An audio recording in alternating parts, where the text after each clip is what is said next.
Hello everyone and welcome to a new raidtest video. This time we're gonna talk about a Fetid devourer. It's like well, like a giant three-headed dog. Really, he looks a little bit like Garm, except that he's even more ugly. We just respawned after the first try here, so this is our second try on this boss. We don't really have a clue what's going on here either, but that's the fun part. So we're just getting ready here.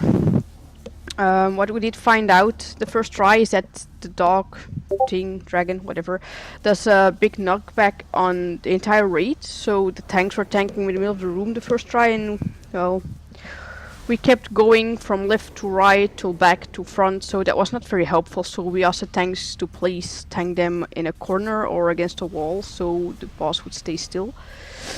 Another thing that we noticed the first try is that the tanks have to be stacked on top of each other. You can see that they're pulling him into a corner now and they're gonna stand on top of each other. This is because every fourth attack that he does, he attacks the nearest player from the current tank, and he does something called trash, which is very painful. So yeah, that's why the tanks just need to be stacked. I think around the entire fight that they have to be stacked. Because from what we noticed, he was doing that the entire fight. So that's a knockback that he does. He just does it on everyone, so also on the tanks. But since they're actually tanking him on the wall now, it doesn't really matter. Those pools that you see in the upper right corner, yeah, I mean, it's pretty obvious. It looks like bad shit. Don't stand in it. I mean, fire and stuff is never good, even though some people will probably not agree with me, but still, do not stand in crap. I'm still playing on the Mistweaver one, still, well, trying not to be too crappy. There will also be ads, and from the look of it, those ads are able to heal the boss, so whenever they spawn, I think they can spawn in all the corners of the room. You just have to kill them as fast as you can, so the boss doesn't get healed, because that's never a good idea. Yeah, look, here he sucks you towards him, and then he just pukes all over you. Again, it's bad stuff, just go away from it. It's pretty nice as a monk, you can just roll away from it. It's very handy. I think there's the pools that you see there, that's where the ads come from, after the pool is done puking on the floor.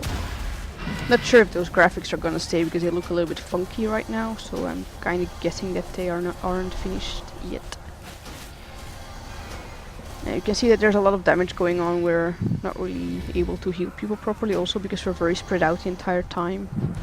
Yeah, that was not so good, because he just pukes on the entire room like that. So it was harder to hide from it than when they were tanking him in the middle of the room, so it's probably a better idea to try and keep him in the middle as much as possible.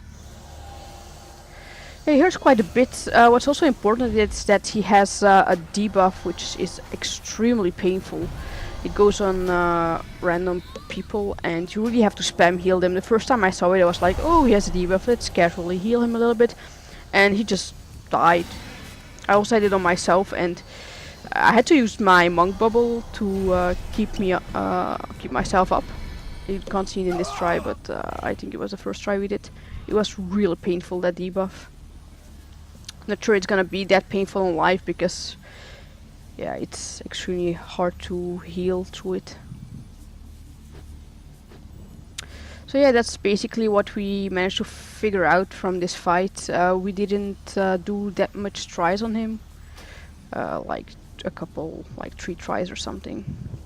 But it looks like a very fun fight at least. There's gonna be a lot of movement, you have a lot of crap you gotta move out to, there's ads. So yeah, it looks like a fun fight. I'm looking forward to doing this again on live. So thank you everyone for watching. I hope you enjoyed the little video I made here. See you for the next test. Bye bye.